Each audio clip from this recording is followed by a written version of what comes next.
Evangeli de Marc, capítol 12, versets del 28 al 34. El gran manament.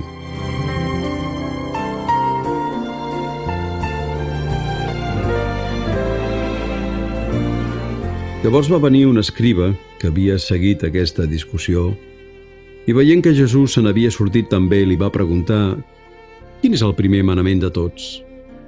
Jesús li va respondre: «El primer és: Escolta, Israel, el Senyor Déu nostre és l'únic Senyor, i estimaràs el Senyor el teu Déu amb tot el teu cor, amb tota la teva ànima, amb tota la teva intel·ligència i amb tota la teva energia. El segon és aquest: estimaràs el teu proïsme com a tu mateix. No hi ha cap altre manament més gran que aquest».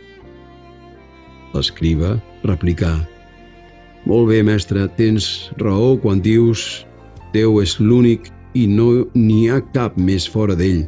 I estimar-lo amb tot el cor, amb tota la intel·ligència i amb tota l'energia, i estimar el proïsme com a un mateix, val molt més que tots els holocausts i sacrificis». Veient Jesús aquella resposta tan assenyada, li va dir: «No ets gaire lluny del regne de Déu». I d'ara en endavant ja ningú no gosava preguntar-li res més.